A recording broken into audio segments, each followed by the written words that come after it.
होती है। तकरीर तकरीर नहीं है, बस ये चंद बातें दर्द दिल की हैं जो मुझे आपसे रखनी है। मैं कोई खतीब नहीं हूँ, बस एक दर्द दिल का जो आपके बीच में रखने आया हूँ।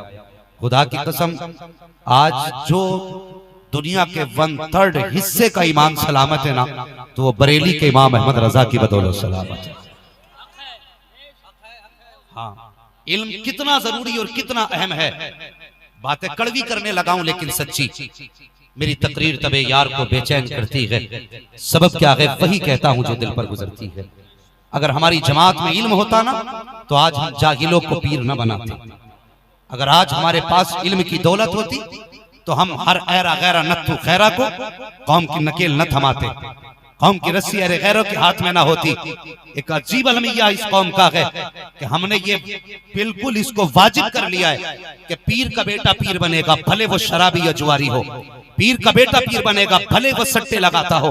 पीर का बेटा पीर बनेगा, भले उसके चेहरे पे दाढ़ी ना हो। और मैं दावे के साथ कहता हूं खुदा की कसम, अगर पीर बनने का सबसे ज्यादा हक कोई रखता है तो वो मुस्तफा की हदीस पढ़ाने वाला रखता है, या मुस्तफा का दिया हुआ कुरान पढ़ाने वाला रखता है। मुझे बता तो सकी हमारी कौम का अलमिया क्या है। अभी 2-4 दिन पहले की बात है, हजरत बचपन का नाम था ताजुश शरिया कॉन्फ्रेंस। मैं उस पे ताजुश शरिया आला हज़रत सरकार मुफ्ती आज़म हिंद के ताल्लुक से गुफ्तगू कर रहा था। तो अब मुझे यकीन है अगर वो पीर पढ़ा लिखा होता तो इतना बड़ा एतराज न करता। मुझसे आके कहता तुम ये क्या कर रहे हो, ये जलसे इसी काम के लिए होते हैं। मैंने कहा जनाब फिर काम किस काम के लिए होते हैं? कहा ये काम ना करें, आप गलत करते हैं। जब जलसों में आते तो इस तरह की बातें करते। मैंने कहा हया आनी चाहिए। और जो तुम्हारे मजारों पे चादर सलामत है, कसम खुदा की अहमद रजा के सदके में सलामत है। आज जो गाड़ियों में घूम रहे हो, अहमद रजा के सदके में घूम रहे हो, वरना कोई औकात तुम्हारी नहीं जानता था। और तुम तो इतने भी अमीर ना थे, आज अमीर बने हो। अगरबत्तियों की वजह से अमीर बने हो। अगर तुम्हारे मजारों पर अगरबत्ती आ रही है तो ये बरेली के अहमद रजा की बदौलत आ रही है।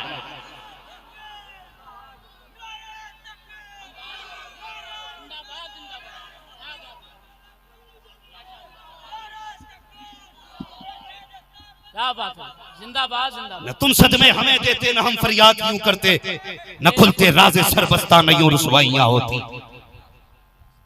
तो खुदा के वास्ते तुमसे भी गुजारिश है, हाथ में हाथ दिया करो तो देखभाल के दिया करो। हरेरे गैरे को पीर न बना। वो बता जो आला हजरत का नहीं हो सकता वो तेरा कैसे हो सकता है? आला हजरत को इसलिए नहीं मानते कि वो जमींदार बाप के बेटे हैं, इसलिए नहीं मानते हम आला हजरत को कि वो खान घराने से ताल्लुक रखते हैं। सिर्फ इसलिए आला हजरत को हम नहीं मानते कि उनके बाप दादा बड़ा नाम रखने वाले हैं। हम आला हजरत को सिर्फ इसलिए मानते हैं, आला हजरत ने हमारे ईमान की हिफाजत की है। आला हजरत को इसलिए मानते हैं, उन्होंने अकीदे की हिफाजत की है। और ये तो हो ही नहीं सकता। आला हजरत से प्यार का दावा करो, अख्तर रजा से नफरतें करो। खुदा की कसम, बाप तभी राजी होता है जब बेटे को राजी किया जाए। अगर तू बेटे का नहीं हो सकता तो फिर बाप का भी नहीं हो सकता। ये कड़वी सच्चाई है। वजह क्या हुई? हमने जाहिलों के हाथ में लगाम दे दी।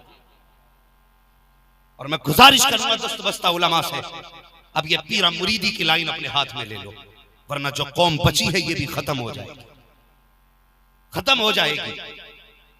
खुदा के वास्ते कभी पूछो ना पीर कैसा होना चाहिए, ये उलमा बताएंगे। पीर की भी कुछ शर्तें हैं, ये नहीं कि बाप पीर हो तो बेटा भी पीर बनेगा। 70% पीर ऐसे हैं, हाँ, जिन्हें अनवारे शरीयत का अकीदे का पहला मसला याद है। हाँ? और मुरीद कह रहा मेरे पीर से बड़ा कोई नहीं। मैं अक्सर एक बात कहता हूं, जब भी पूछो ना क्या हाल है तो कहते पीर का करम है। भाई फिर खुदा किधर? पीर का करम। हमने पीर परस्ती शुरू कर दी, हमने पीर परस्ती शुरू कर दी। और हम तो हक परस्ती के लिए आए थे, रब की इबादत के लिए आए थे। तुझसे पूछा गया था कि किसका करम है, तो तू ये कह देता दुआएं पीर की है, करम मेरे रब का है। दुआएं पीर की है, करम मुस्तफा का है। फिर देख खुदा की कसम, अगर तेरे दरवाजे पर 1% रहमत परस्ती है तो खुदा से सच्ची यारी कर। अगर खुदा तेरा हो गया तो जमाना तेरा हो जाए।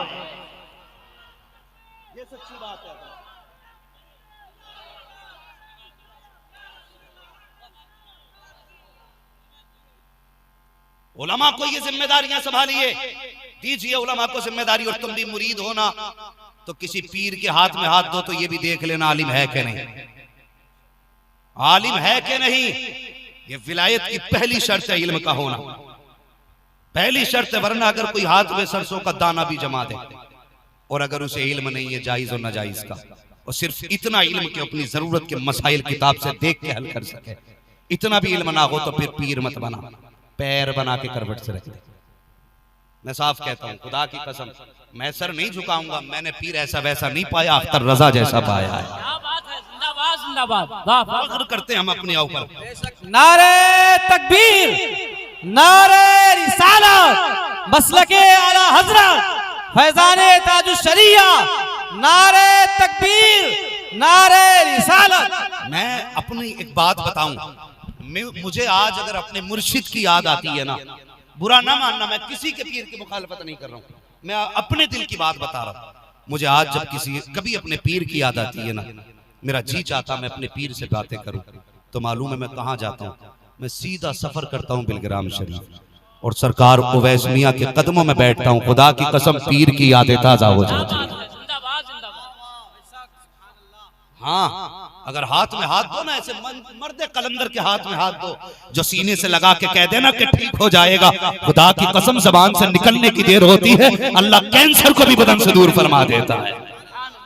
इसे कहते हैं वली और इसे कहते हैं पीर। मैंने उस मर्द कलंदर को कहते सुना, सरकार उवैस मियां को कहते सुना, मेरे सामने हजरत मुझसे ही कह रहे थे एक दिन, मौलाना हजरत फरमा रहे थे, मौलाना अब अख्तर रजा जैसा दूसरा कोई मुश्किल से पैदा होगा। अचानक ये बात कही थी हजरत ने। मैंने कहा हुजूर क्या फरमाना चाहते, तो आपने फरमाया था लोग कहते हैं अख्तर रजा अजरी मियां सिर्फ पीर थे, आप फरमाते हैं कि अख्तर रजा अपने वक्त के कुतुब थे। अल्लाह अकबर, वो खुदा की कसम। अरे ऐसे लोगों के हाथ में हाथ दो ना जो नजर डाल दें तो पूरा एक्सरा कर डालें, लेकिन ये भी ऐसे कि हाथ में हाथ क्यों देगा, इसका धंधा है चरस का। पीर पारसा ढूंढेगा तो वो रोकेगा, तो इसे भी ऐसा पीर चाहिए जो पक्का चरसी हो। हाँ, उसे क्या मतलब हराम की है हलाल की है, उसे क्या पता कहां से ला रहा है, उसकी तो जेब गर्म होनी चाहिए। अल्लाह वाले ऐसे नहीं होते हैं। ओ भाई जरा अखलाक बेहतर करो, तुम सोचो तो सही, कुछ लोगों के कलेजे फटते हैं अख्तर रजा का तस्करा हो तो कुछ लोगों की नानी मर जाती है अगर इमाम मोहम्मद रजा के चर्चे हो। मैं कहता हूँ मर क्यों रहे हो, गौर किया तो समझ में आया इन्होंने मुस्तफा का दीन नहीं सीखा है, इन्होंने मुस्तफा की शरीयत को करीब से जाना तक नहीं है। अल्लाह अकबर, अपने से बड़े को इज्जत देना ये मुस्तफा का दीन सिखाता है, अपने से बड़े का एहतराम कराना ये मुस्तफा का दीन सिखाता है। और तुम अपनों को इज्जत नहीं देते, मेरे मुस्तफा ने तो गैरों को इज्जतें दी है। तुम अपनों को बर्दाश्त नहीं करते, मेरे हुजूर ने तो दुश्मनों को खाने खिलाए हैं। बताओ तो सही तुमसे किसने कह दिया कि पीर मुरीदी के लिए हाथ में हाथ देना जरूरी है। मैं कहता हूँ नहीं, हाथ में हाथ नहीं बल्कि जंजीरें गले में डाल लो, उस वक्त तक कोई नतीजा नहीं निकलेगा जब तक रिश्ता मुस्तफा से मजबूत ना हो। अगर रिश्ता आका से मजबूत है, हाथ में हाथ ना भी जाए, अकीदत रख लेना, खुदा की कसम निस्बत कयामत में बचाती नजर आए। हक है, जिंदाबाद जिंदाबाद, वाह वाह वाह। बदलो ना तरीके अपने, किधर चले हम। मैं दावत फिक्र देता हूं सारे पीरों को, इससे पहले कि तुम पे जूता चलाना पड़े, ऐसे पीर जो शरीयत से भी दूर हैं, तरीकत से भी दूर। आप वक्त नहीं है, सर पे नहीं रखेंगे। वो साहब मुझसे कह रहे हमने बहुत बर्दाश्त किया, अब टोकेंगे हम। मैंने कहा रोक के दिखाना, रोक के दिखाना, दम में जब तक दम है जिक्र उनका सुनाते हैं। दम में जब तक दम है जिक्र उनका सुनाते जाएंगे। फर्क नहीं पड़ता तेरा परिवार कितना बड़ा है, किस खानदान से ताल्लुक रखता है। खुदा की कसम मेरी निस्बत भी छोटे खानदान से नहीं, मेरी निस्बत भी बरेली के उस खानदान से है जो ठोकर मार दे तो मुर्दों को जिंदा कर देते। खुदा के वास्ते हुजूर का किरदार, ये सारे ऐसे जाहिल पीर देखे। मैं उन जाहिलों की नजर ये बात करने लगा हूं, अखलाक मेरे हुजूर का देखें। आप भी सारे लोग बैठे, अल्लाह सलामत रखे। बड़ा कीमती वक्त आप लोगों का, ये सबक लेके जाना। आज के बाद किसी गधे के हाथ में हाथ नहीं दोगे। मैं क्यों कहूं पीर भाई, जब लायक ही नहीं है तो मैं हाफिज को हाफिज कहूंगा, गैर हाफिज को हाफिज नहीं कहूंगा, मैं पीर को पीर कहूंगा, किसी गधे को पीर नहीं कहूंगा। सोच समझ के हाथ देना। ये सिर्फ यहां के सिलसिले का मामला नहीं, आखिरत का भी मामला है। आखिरत का भी मामला। कितनी बरकतें जानते हो, पीर के फायदे कितने होते हैं, सोच समझ के हाथ में हाथ दिया करो। मैं अक्सर हजरत एक बात कहता हूँ, कितने मुरीद ऐसे हैं जो पीर की वजह से दोज़ख में जाएंगे, और कितने पीर ऐसे हैं जो मुरीदों की वजह से दोज़ख में जाएंगे।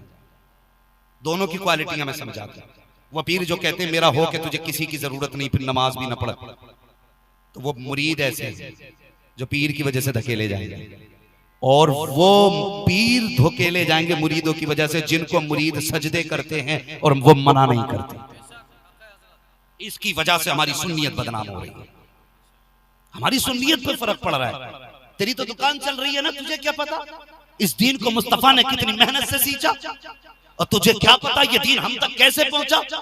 तू तो पीर के घर में पैदा हुआ, आंखें खोली, लोगों ने मुसाफिर किए, हाथ चूमे, और तेरे पास फ्री का पैसा था, तूने चूमे भी खेले, सट्टे भी खेले। जब बाप मरने लगा, कहा बेटे को बुलाओ, मैं दुनिया से जा रहा हूँ। तेरी तो थाली भी नहीं थी, बाप ने आखिरी वक्त में हाथ लेके कहा बेटे गद्दी संभाल लिए, तुझे क्या पता काला काला रसूलुल्लाह का मतलब क्या है। और यार इस दीन को सहाबा ने खून से सींचा है, इस दीन को अहले बैत ने खून देकर के हम तक पहुंचाया है। इसे यूं ही रुसवा नहीं होने देंगे, कोई रहे न रहे, हमारा ऐलान है मुस्तफा का दीन बाकी रहेगा। मुस्तफा का दीन बाकी रहेगा। तुम्हें क्या पता कितनी मुश्किल से दीन पहुंचा। पहले सुन बताऊं पीर किसे कहते हैं और पीर कैसा होना चाहिए। पीर जमात अली शाह रहमतुल्लाह तआला बहुत बड़े बुजुर्ग गुजरे, इनके मुरीद और मुरीदा। और आदत होती है ना हम लोगों के यहाँ, कभी कुछ नई चीज बनती है तो पीर के नाम की फाता करते हैं भैया आप लोग फाता। अरे फाता वाले लोग हैं या फिर अगली बात बोल दूंगा तो फिर कहोगे बड़ा खराब है, कौवे का नाम ले दिया इसे। फाता वाले लोग हैं ना सारे। हाँ, तो कुछ लोगों की खासियत होती है कि वो अच्छी चीज अगर कोई बनती है तो कहते हैं इस पे पीर के नाम की फाता करेंगे। पीर अगर जिंदा होता है तो कहते हैं सबसे पहले ये पीर को खिलाएंगे। ये अपनी अपनी अकीदतें होती हैं। जैसे हुजूर के एक सहाबी थे, हाँ, मदीना शरीफ की मंडी में जो फल सबसे नया आता था ना, तो वो सबसे पहले चाहते थे कि ये फल पहले मेरे हुजूर खाएं। ये अकीदत होती है अपनी अपनी। और जाते थे, पैसे नहीं भी होते थे ना तो वो फल उधार लेते थे और हुजूर को लाके देते थे। हुजूर ये नया फल मंडी में आया, मेरी चाहत थी कि इस फल को पहले मेरे हुजूर खा लें। हुजूर तनावुल फरमाते, फिर वो फल वाला पैसे लेने आ जाता। तो हुजूर फरमाते कौन लाया? कि हुजूर मैं लाया था। का पैसे नहीं दिए? कहने लगे हुजूर मुझ पे थे नहीं, मैं उधार ले आया। अल्लाह अकबर, हुजूर मुझ पे थे नहीं, मैं उधार ले आया। तो हुजूर अभी पैसे लेने आया आपने। मेरे आका मुस्कुराते, वो फरमाते बता जब थे नहीं तो उधार क्यों लाया? का मैं चाहता था कि ये फल सबसे पहले किसी के खाने से पहले मेरे हुजूर के मुंह में चला जाए। हुजूर पैसे भी दिया करते, दुआएं भी दिया करते। पीर जमात अली शाह के मुरीद और मुरीदा के दिल में ख्याल आया कि आज खीर बनानी है ना तो पहले पीर के यहाँ लेके जाएंगे। पीर जमात अली शाह बाहयात हैं, जरा सुनना बहुत गौर से। अंदाज़े बयां मेरा बहुत शौक नहीं है, शायद कि उतर जाए तेरे दिल में मेरी बात। तो जिंदा थे ना तो मुरीदा ने ना खीर घोटी जाती है घोटे से, तो वो घोटते घोटते, मिट्टी के बर्तन थे, अब कोई कुकरों की तरह या स्टील और एल्युमिनियम के बर्तन तो नहीं थे उस वक्त में, मिट्टी के बर्तन थे। घोटते हुए ना उसमें जोर से घोटा लग गया, तो वो जब चटकी हांडी तो ढब से आवाज हुई। औरतें बड़ी समझदार होती हैं, ये आवाज से पहचान गई कि ये बर्तन चटक गया है। जब बर्तन चटका, हांडी चटकी, तो उनकी जबान से निकला या मुर्शिद अल मदद। आप भी कहते हैं या मुर्शिद, सारे बोलते हैं या मुर्शिद। जबान से निकला या मुर्शिद अल मदद। खीर बन गई, तैयार हो गई, तैयार करके बर्तन में रखी और पीर जमात अली शाह की खिदमत में वो खीर लेके दोनों पहुंचे। हजरत ने अपने एक हाथ पर रुमाल डाल रखा था, बहुत गौर से सुने, एक हाथ पर रुमाल डाल रखा था। तो दोनों ने जाकर कहा हुजूर ये खीर हमने आपके लिए बनाई है। आपने तनावुल फरमाई, खाने लगे ना खीर खाने लगे, तो खीर से फारिग हो गए। तो मुरीद ने कहा हुजूर दूसरे हाथ में क्या बात है? कहने लगे बस कुछ नहीं, जल गया है। कि कैसे? तो मुस्कुरा के कहने लगे जब तुम्हारी हांडी में वो घोटा तेज लगा था और वो चटकी थी तो तुम्हारी जबान से निकला था या मुर्शिद अल मदद। फरमाते हैं कि जब तुम्हारी जबान से निकला तो तुम्हारी हांडी के नीचे जमात अली ने अपना हाथ लगा दिया था। अल्लाह अकबर। क्या बात है। ये अल्लाह वाले फरमाते मैंने अपना हाथ लगा दिया था, इतना सुनना था मुरीद की चीख निकल जाती है, हुजूर माफ कीजिएगा मेरी वजह से तकलीफ हो गई। अल्लाह अकबर। पीर जमात अली शाह मुस्कुरा के कहते हैं ओ नादान आंसू क्यों बहाता है, कहा हुजूर आपने एक आवाज पर मेरी फूटी हांडी बचा ली। मुस्कुरा के कहते हैं और ये तो हांडी की बात है, कयामत का दिन आने दे जब पुलसिरात से गुजरेगा आवाज दे के देखना, जमात अली वादा करता है हाथ पकड़ के इस किनारे से उस किनारे पे पहुंचा डाले। वाह, वाह, वाह, वाह। या रसूल अल्लाह।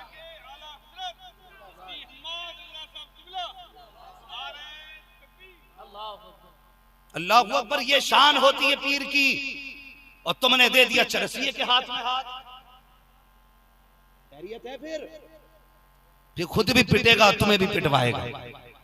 और हकीकत ये हो कि ऊपर चादर चढ़ रही है अंदर लठियां चल रही है। ये मेरी कौम इल्म वाला पीर तलाश करो, इल्म वाला पीर तलाश करो। जब इल्म होगा ना तो अखलाक भी मुस्तफ़ा वाले होंगे, किरदार भी मुस्तफ़ा वाला होगा। जब वो चलेगा तो मुस्तफ़ा की सुन्नतों को नजरों में रख के चलेगा, जब बोलेगा तो अदाए मुस्तफ़ा को निगाहों में रख के चलेगा। अल्लाह अकबर। सोचो तो सही आज हमारी कौम कहाँ जा रही है, हमारे अखलाक कितने पद से पत्तर होते जा रहे हैं। आज अगर कोई बड़ा आए तो छोटा जगह देने तैयार नहीं है। और मैं तालिब इल्मों से भी गुजारिश करूंगा, लोग कहते हैं फलां जमात मजलूम है, फलां जमात मजलूम है। मैं बड़ी जिम्मेदारी के साथ कहता हूं इस वक्त असातिज़ा की जमात सबसे ज्यादा मजलूम है। आज हमारी कौम के कुछ पढ़ने वाले तलबा अगर पढ़ लिख करके थोड़ा बहुत आगे बढ़ जाते हैं तो फिर उस्ताद की गलियों में जाने से कतराया करते हैं। क्यों नहीं जाते साहिब, अगर जाएंगे तो उस्ताद के हाथ चूमने पड़ेंगे। अब हाथ चूमो तो शर्म आती है, इसलिए कि दुनिया हमारे हाथ चूमती है, हम उस्ताद के हाथ चूमे। मैं कहता हूँ ए पढ़ने वालों, मेरे भाई, मेरे प्यारे, मेरे बच्चों, जरा मेरी बात दिल से सुन करके जाना और दिल पे लिख करके लेके जाना। उस्ताद के आगे झुकने से कभी छोटे नहीं हुआ करते हैं। जो ये सोचते हैं उस्ताद के आगे झुकेंगे तो छोटे हो जाएंगे, गलत फहमी है। अगर बड़े होना चाहते हो तो उस्ताद के आगे झुकना सीखो। जितना उस्ताद के आगे झुकोगे अल्लाह उतनी ही बुलंदियां अता फरमा देगा, उतनी ही बुलंदियां अता फरमा देगा। आज हमारी कौम को हुआ क्या है, नौजवानों को देखो मोबाइल लिए बैठे हैं तो अपनी जगह से उठ नहीं सकते हैं, इसलिए कि अब कोई बड़ा है तो क्या हुआ, वो जाहिल है। मैं तो हाई स्कूल पास हूँ, मैंने एमए कर रखा है, मैंने बीए कर रखा है, बीएड कर रखा है, मेरी वैल्यू ज्यादा है। मैं इस बड़े के सामने खड़ा क्यों हूँ? खुदा की कसम तुम नहीं जानते हो बड़े बूढ़ों की इज्जत मेरे हुजूर ने कितनी बुलंद की है। आका फरमाते हैं जिसने मेरी उम्मत के बुजुर्ग की इज्जत की गोया उसने मदीने वाले मोहम्मद की इज्जत कर डाली है। अल्लाह अकबर। आज देखो तो सही हम बड़ों की इज्जत तक नहीं करना जानते हैं। खुदा की कसम अगर हमारे यही रवैये रहे तो वो दिन दूर नहीं है तो कोई हमारा नाम तलाश करेगा, तब जाकर के दूर दूर कहीं कहीं किताबों में ऐसे लोगों के तस्करे मिलेंगे जिनको देख करके इस्लाम को भी मुस्कुराहट आती हो। आज मैं दावे के साथ कहना चाहता हूँ हम दीन से दूर हुए हैं, हमारे हालात बिगड़ते जा रहे हैं। खुदा के वास्ते दीन के करीब आ जाओ, कुरान से प्यार करो, साहिब कुरान से प्यार करो। ये कुरान सिर्फ तीजे के लिए नहीं आया था, ये कुरान सिर्फ 40वें के लिए नहीं आया था, ये कुरान सिर्फ 10वें के लिए नहीं आया था। अल्लाह माफ करे, कुरान इतनी अहम चीज है, इतना कुरान सीखना हर मोमिन पे फर्ज है जितना नमाज में पढ़ना जरूरी है। हर कलमा पढ़ने वाले पे जब इतना कुरान फर्ज है कि जितना नमाज में पढ़ा जाता है तो जरा कान पकड़ के उठाओ उन पीर होने का दावा करने वालों से, उनके पीछे नियत बांध के खड़े हो जाओ। ऐसा लगता है कोई जमीन उठा के सर पे रख रहा है, इतना मुश्किल हो जाता है नियत बांधना कि कुरान ऐसे पढ़ते हैं जैसे किसी ने इसके मुंह में अंगारा डाल दिया है। कुरान तक पढ़ना नहीं आता, दावा कौन की ठेकेदारी के लिए फिरते हो। खुदा की कसम आज से ऐद कर लो और ये तुम भी दावा करो हमारा पीर वो होगा जो कुरान वाला भी होगा, मदीने वाले मुस्तफा वाला भी होगा। हम कुरान से कितने दूर हो गए, हमें कुरान नहीं आता तो क्या आएगा, क्या आएगा। कुरान कभी याद आता घर में मैयत हो गई तब मस्जिद से पेटी उठा के लाओ, यही है ना। किसी पे दौड़े पड़ रहे हैं तब पेटी उठा के लाओ, कोई मरने वाला है तब कुरान लाओ, किसी लड़की पे जिन्नात आ गए तब कुरान लाओ। ये कुरान सिर्फ इसलिए आया था, ये कुरान तो तुझे जीने का शऊर देने के लिए आया था। ये कुरान तुझे जमीन से उठा के आसमां तक ले जाने के लिए आया था। तूने कितना पढ़ा कुरान को? हमने कुरान की कदर न जानी, हमने कुरान की अहमियत नहीं जानी। खुदा की कसम मरने के बाद ये नहीं पूछा जाएगा कि मैथ में कैसा था, हाँ इंग्लिश में कितने नंबर लाया, साइंस में क्या पोजीशन थी, इतना जरूर पूछा जाएगा, बता मैंने कुरान दिया था कितना पढ़ा था। है कोई तैयारी आखिरत की? कोई ऐसा बंदा है जिसका ये दावा मुझे नहीं मरना? सबको मरना है ना? मरना है कि नहीं? मरना है। मलाकुल मौत से मुलाकात तो होगी ना इंशाअल्लाह। हाँ जीते जी इंशाअल्लाह देखेंगे उन्हें, कोई चाह के भी नहीं बच सकता, मुलाकात सभी की होनी है। तो फिर सुन, कुरान पढ़ने की आदत डाल ले, फिर कुरान से प्यार करो, कुरान से मोहब्बत करो। ये हमारा समाज है। अल्लाह सलामत रखे। क्या नाम है उनका सदर साहब का? सिराज अहमद साहब। अल्लाह ताला इनकी बीमारी से इनको जल्द अज जल्द शिफाए कामिला सेहत आजिला अता फरमाए। ऐसे नेक दिल लोग जमाने में कम मिलते हैं जिन्हें कुरान से भी प्यार हो, कुरान वाले से भी प्यार हो। दावा तो सब करते हैं कि हमें कुरान से प्यार है, लंगर पे भी लड़ जाते हैं, हमारी कोशिशें रहती हैं बिरयानी की पहली प्लेट मेरे हाथ में आए। लेकिन कभी ख्याल आया कि काश क्या कि अच्छा हो कि सुबह आंख खुले तो पहली नजर मेरी टीवी पे न जाए, पहली नजर मेरी रब के कुरान पे जाए। ख्याल आया कभी? कभी नहीं आया। वो एक साहब कहने लगे नहीं नहीं मैं जलसे में नीचे नहीं बैठूंगा। मैंने बताया मैंने तो नहीं पूछा था ना, मैंने बात की थी। लोगों ने पूछा क्यों नहीं बैठेंगे? कहने लगा भाई वहां पे सब मुल्ला जी लोग हैं और हम तो कुर्सी पे बैठने वाले लोग हैं, हम नीचे बैठेंगे हमें थोड़ी शर्म आएगी। खुदा की कसम तुझे कुर्सी पे इतना नाज है, नीचे बैठने वालों में शर्म आती है। सुन ये हुजूर की महफिल है, हुजूर की महफिल है। यहां जितना छोटा होके जो आएगा उतना ज्यादा लेके जाएगा। हाँ यहां जितना झुक के आओगे इतने ऊंचे होके जाओगे। लोग कहते नहीं नहीं जी हमें नहीं जाना, और कुरान वालों को बड़ी हिकारत से देखा जाता है। ये जो जमात है ना, ये वो जमात है खुदा की कसम, अगर कोई अल्लाह वाला दुआ कर दे और ये जमात आमीन कहते तो फिर बेड़े ही पार हो जाते, बेड़े पार हो जाते। मैंने बड़े बड़े सेठों को देखा जो चंदा तो हिकारत से देते थे और तलबा को बड़ी हिकारत से देखते थे, लेकिन जब फंसे ना और मरे में आए तो फिर मालूम है क्या हुआ? फिर कहा कि जरा फोन कर दीजिए मदरसे में आए थे करीमा का विर्द हो जाए। क्यों भाई? कि अब कोई दवा काम नहीं कर रही। ला इलाहा इल्ला अंता सुब्हानका इन्नी कुन्तु मिनज़ ज़ालिमीन। बड़े अमीरों के लिए हमने भी पढ़ी है मदरसे में, बड़े अमीरों के लिए तुम जानते नहीं हो। खुदा की कसम ये खुदा दिखाता है जो कुरान वालों के सामने अकड़ के दिखाता है, जो दीन वालों को हकीर समझता है, जिन्हें दौलत और अपनी शोहरत पे नाज और घमंड होता है, उस वक्त मशीयत का नकीब आवाज देता आज झुक जा वरना वो दिन भी दूर नहीं है। मैं उस वक्त तक तुझे मौत नहीं दूंगा जब तक तुझे तेरी औकात नहीं दिखा दूंगा। उस वक्त मशीयत के नकीब की किसने सुनी? किसी ने नहीं सुनी। किसी ने दौलत से प्यार किया, किसी ने शोहरत से प्यार किया। हमने इन कुरान वालों को हकीर जाना। हाँ हाँ हमने बड़े बड़े दौलत वालों को देखा है जिनके घमंड से सरों खड़े रहते थे। जाओ जाकर के आईसीयू में आज भी भर्ती देख लो, ऐसे ऐसा करोड़पति भर्ती मिलेगा कि जिसके पास दौलत का ठिकाना नहीं है। वजह क्या है? मशीयत का नकीब कहता है कल जब तेरे दरवाजे पे कुरान वाले आए थे तूने हिकारत की निगाह से देखा था। जब उलमा तेरे सामने से गुजरे थे तूने हंस के कहा था ये देखो चंदे वालों की जमात जा रही है। जब कुरान की खिदमत वाले जा रहे थे तब तूने कहा था ये जा रहे हैं भीख मांगने वाले। तूने इन्हें भीख मांगने वाला कहा था, तुझे अपनी दौलत पे बड़ा नाज था।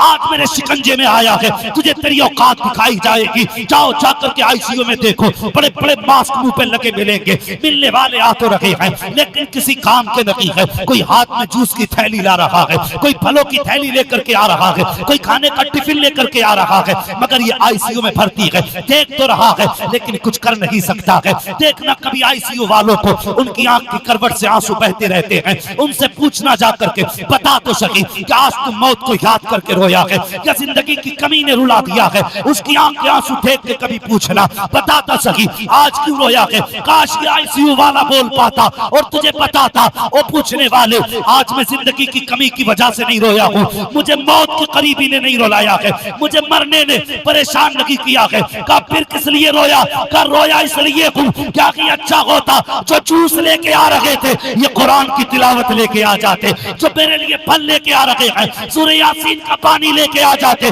खुदा की कसम वो चाहता ये है अगर सूरह यासीन का पानी मिल जाता तो अगर चैन से जी ना सका तो कम से कम इज्जत की मौत सुकून से मर तो जरूर सकता था। ये हार पीछे कर